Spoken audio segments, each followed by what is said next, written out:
Good morning and welcome back to Planet Althistory. Today we are going to discuss what if the Belgian Revolution failed.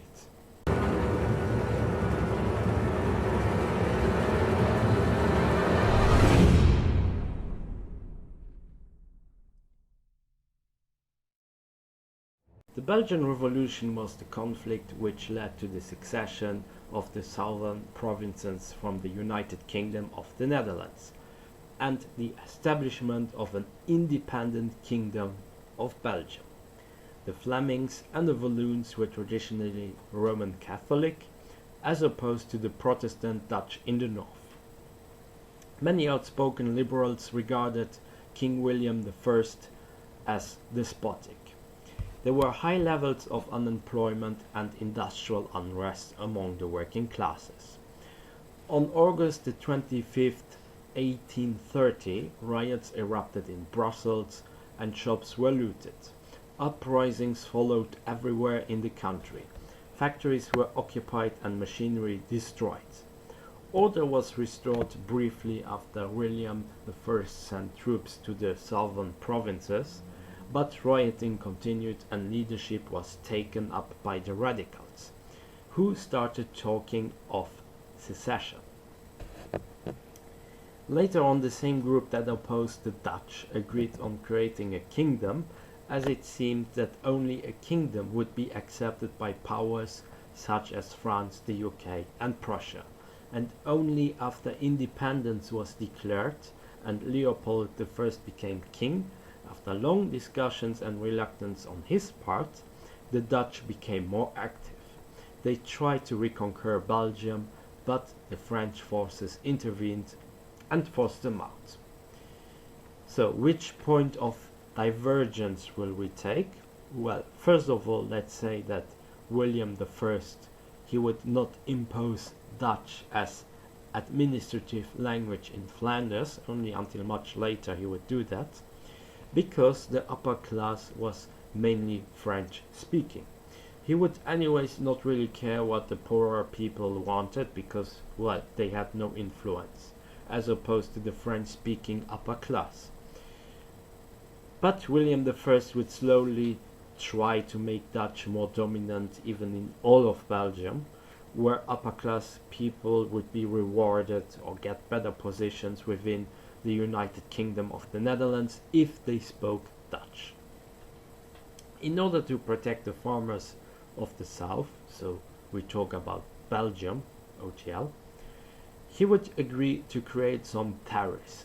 Not very high, but just enough to keep supporters of such tariffs quiet, until the south of Belgium would also finally experience an economic boom, which it actually did much later in the same century.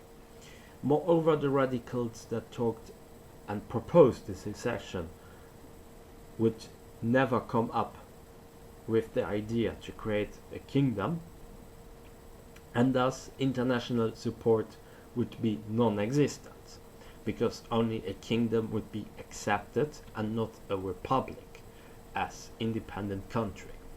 The more radical protests, they would just be crushed by the army, while the less extreme protesters, they could get some of their demands enforced, because William I, he would actually listen to his son, and his son, he suggested that William I would negotiate with them. William I would, however, keep some of his soldiers in the south to make sure that order would be permanently restored. One thing that changes is that the crisis of the 40s in the 19th century would be less extreme.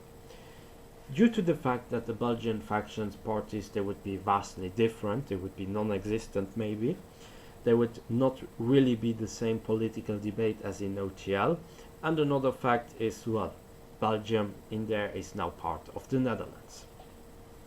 They would still have the same access to the Dutch colonies, where Belgian manufacturers would still make good profits. Netherlands in general would become an industrial powerhouse with resources from their colonies, plus the mines that would be exploited in the south of their country. One thing that would still happen is that Belgian emigres, or I don't know how to pronounce it in English, but it's immigrate, or French-speaking Dutch if identity somehow changes, from Paris, they would cause trouble in 1848. And 1848 is the year where we had everywhere rebellions all across Europe, the spring of the nations. But this rebellion, well, it would be quickly crushed by the Dutch soldiers, and by this point the idea of Belgium as a nation would start to die out, because there were 3 unsuccessful attempts to create an independent Belgium. The Netherlands would protect Luxembourg instead of the UK, because there would not be a Treaty of London.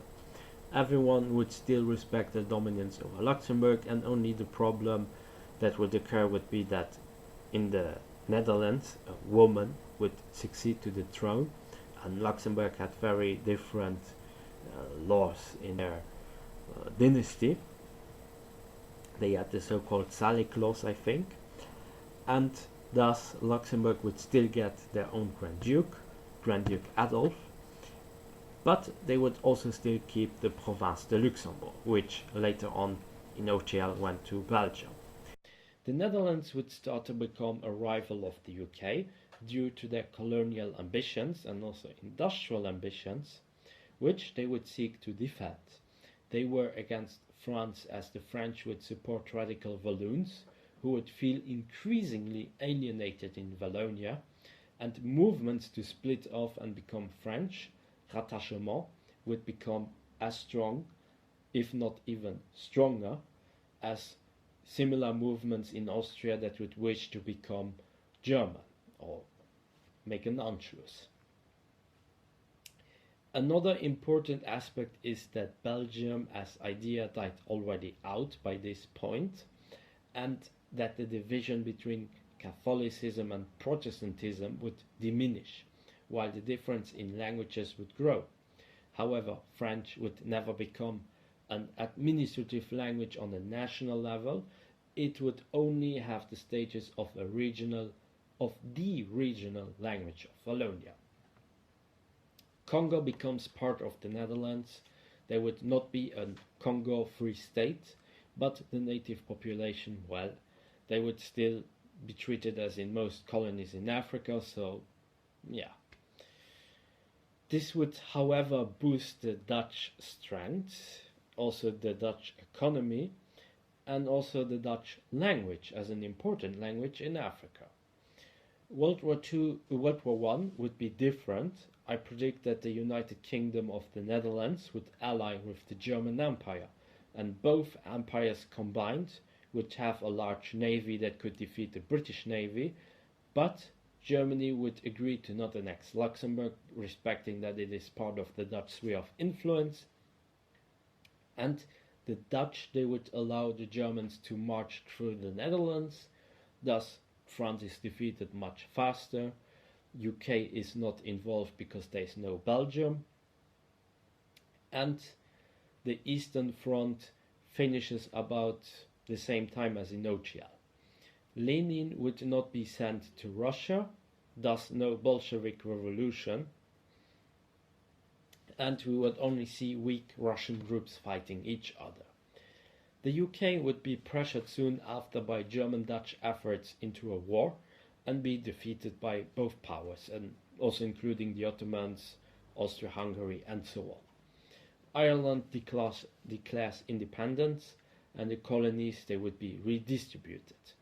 The Dutch, they could get South Africa, French Congo, and Gabon at least, while Germany would also take some colonies, and the Ottomans would probably re-establish themselves in northern Africa.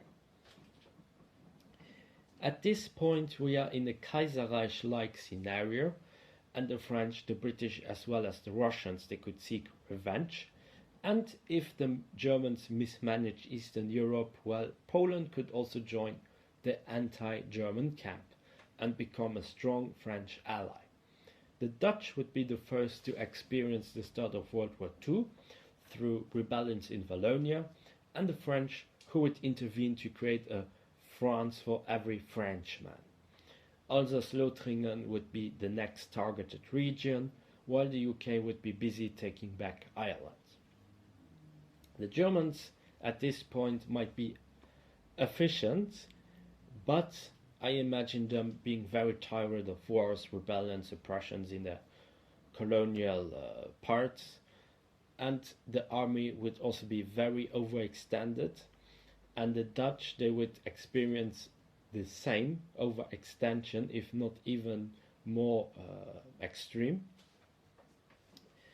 And the Japanese invasion would paralyze them. They would have no means to just defend their colonies of Indonesia, while at the same time Suriname and the Dutch Caribbean islands such as Curaçao or Sint Maarten and so on, they would just be taken by Franco-British forces.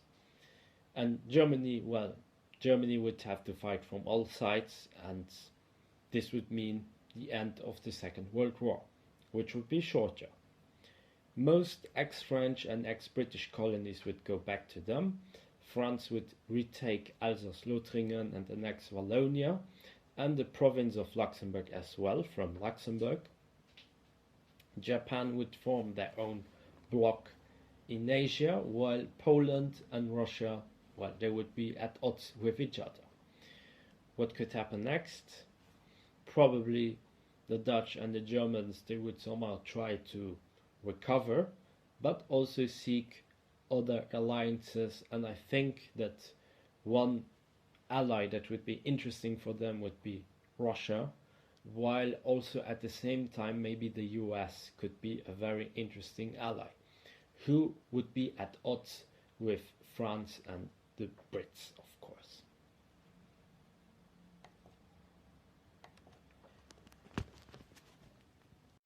That's it for today. I hope you enjoyed my video. Be sure to like and subscribe, leave a comment, support me also on Patreon, and join my forum, forum.planetalthistory.ga. Until next time on Planet Alt History.